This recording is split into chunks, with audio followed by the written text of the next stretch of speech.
정원 고민 해결서 정원 감독 2호입니다. 자, 오늘은 식물 이야기 정원 친구가 이런 사연을 보내주셨습니다.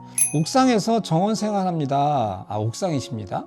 20평 정도 되는 정원인데 잡초가 감당이 안 됩니다. 좋은 팁이 있을까요?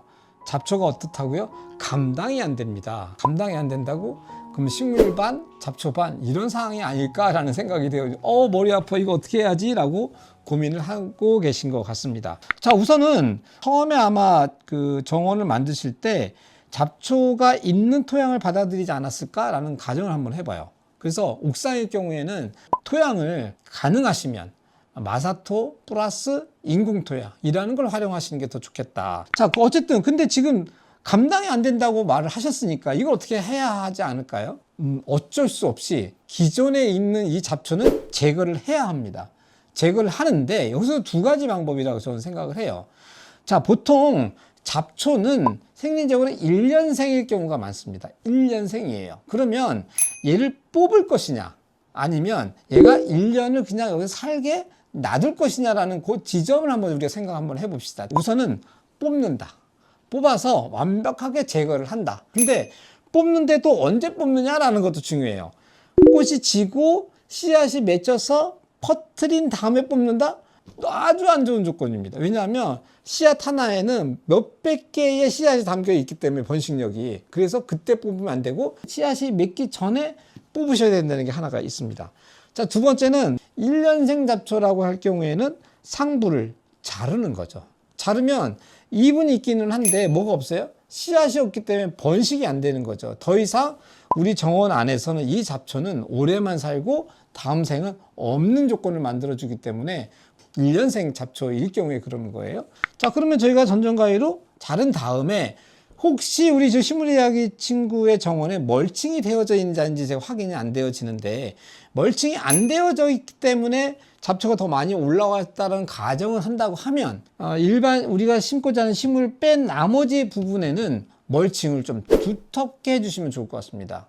멀칭 재료는 바크를 저희가 요즘 많이 쓰고 있잖아요. 바크를 좀 두텁게 해놓으시면 지금 있던 이 식물들도 어느 정도 살다가 더 이상 생육하는 조건이 막히기 때문에 얘도 자연히 이제 고사하게 되어지거든요. 그래서 심은 들긴 드나 오래 안 하시면 내년엔 더 많아지는, 우리가 보통 얘기하죠. 쑥대밭이 된다고. 지금 이 타임을 잘 지키셔라. 우리 식물 이야기 친구의 고민이 해결해야 되지 않겠나라는 생각이 되어집니다. 자, 그러면 이 잡초는 우리가 어떻게 해야 될까라는 생각을 하게 되어지는데 가장 중요한 건 시작할 때가 반 이상이에요. 정원을 만들 때가 반 이상이다. 식물을 심어요. 식물 심는데 예산 때문에 빼곡하게 심지를 못합니다. 또 얘가 이 정도 커야 하기 때문에 어느 정도 클 걸 생각하고 벌려서 심어요. 벌려놓고 나머지 땅을 그대로 놔뒀어요. 그럼 이게 어떻게 되는 거냐면요, 잡초한테 이렇게 하는 거예요. 잡초야 어서 와 라고 하는 거하고 똑같은 경우에요. 왜냐하면 경쟁자가 없잖아요 지금. 자, 그래서 시작할 때 어떻게 하셔야 되냐, 내가 작은 식물을 심어서 크게 키울 거라고 하더라도 그 심지 않은 나머지 토양에다가는 꼭 멀칭을 하셔야 됩니다. 멀칭의 재료는 보통은 바크, 소나무 껍질로 만든 바크, 아니면 저희 집처럼 정원에서 나온 부산물을 파쇄기를 해서 다시 정원으로 돌려주는 정원의 부산물로 하는 멀칭 재료도 있을 거고요. 마사로도 할 수도 있고요. 화산석으로 할 수도 있고요. 호박돌로도 할 수 있습니다. 여러 가지 경우가 있는데 특히 바크 멀칭은 좀 매년 해야 한다라는 개념을 가지고 계셔야 됩니다. 처음에 하나 했더니 나 멀칭 다 했어 라고 하시면 안 되고요. 소나무 껍질이 매년 좀 사라져요. 어디로 갔는지 계속 사라집니다. 왜냐하면 자연분해가 돼서 그래요. 그래서 최소한 2년에 한 번씩은 멀칭을 꼭 하셔야 된다라는 걸 꼭 생각하셨으면 좋겠다 생각하고요. 더 중요한 건 좀 전에 말씀드린 것처럼 그해 안 하고 여름 지나고 장마 지난 다음에 잡초가 먼저 다 퍼졌다? 그때 관리하려면 노동력이 몇 곱절이 더 들어가기 때문에 정원을 만들어 날 그 당시에 바로 멀칭하는 거 너무 중요하다.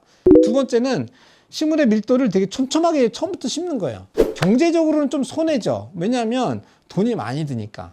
근데 시간적으로는 내가 3년 뒤에 봐야 할 경관을 오래 볼 수 있습니다. 지금부터 당장. 그러니까 2년이라는 시간을 앞당겨서 내가 경관에 완성된 거를 즐길 수 있기 때문에 잡초 씨앗이 날라왔더라도 클 수 있는 조건이 안 되니까 얘네가 못 올라오는 경우를 저희 정원에도 많이 확인해 볼 수 있는 거죠. 그래서 시작할 때에는 가장 중요한 것이 요 지점을 확인해 주시는 게 가장 중요하다라는 생각하시면 좋을 것 같습니다. 재작년에 이런 경우가 있었습니다. 자작나무를 좀 많이 심었어요. 많이 심어 놓는데 그 하부에는 그 아무것도 심지 않고 깔끔한 환경을 만들어 놓고 싶은 자작나무 정원을 좀 만들었습니다. 이런 경우에 저희가 어떻게 했냐면 자작나무 하단에다가 잡초 매트를 2겹으로 깔았습니다. 2겹으로 전부 다 오리고 자르고 해서 핀 박고 해서 전부 다 덮고, 그 검정색이니까 보기가 싫잖아요. 그 다음에 거기다가 바크 멀칭을 딱 깔았습니다. 그랬더니 거의 완벽에 가까운 잡초 관리가 되더라고요. 그러면 잡초가 계속 안 납니까? 라고 질문을 해볼 수 있잖아요. 세상에 영원한 것은 없다. 자, 이렇게 했는데도 잡초가 올라온다. 그럼 어떻게 해요? 그때는 뽑아야죠. 근데 여기서 중요한 거예요. 500개를 뽑을 거냐, 100개를 뽑을까, 10개를 뽑을 거냐. 내가 10개를 뽑는 게 더 효율적인 거잖아요. 그래서 잡초 매트를 하고 그 다음에 멀칭을 하는 거 되게 중요하고요. 자, 오늘 정원고민에게서 잡초 이야기를 우리 식물 이야기 친구가 보내주셔서 마무리 해볼 텐데요. 그럼 이호에게 잡초는 뭡니까? 라고 물어보실 것 같아요. 그냥 놀이입니다. 놀이. 물론 또 이렇게 하면 야, 네가 잡초를 많이 안 뽑아서 그렇지 뭐 이런 댓글 나올 수도 있는데, 뽑는 행동을 통해서 이렇게 머리가 약간 쉰다라고 할까? 어차피 우리가 정원을 하겠다는 얘기는 뭐냐면요, 그게 노동이 아니고 우리에게는 놀이이기 때문에 하는 거예요. 놀이. 그래서 정원의 모든 것은 놀이다. 그래서 잡초도 뭐다? 그냥 놀이다 생각하시면 마음이 훨씬 더 편해지지 않겠나 싶습니다. 정원고민에게서 또 다음 편 기대해 주시고요. 많은 사연 보내주셨으면 좋겠습니다. 정원친구 2호 카카오 채널에서 받고 있습니다. 정원감독 2호였습니다. 안녕.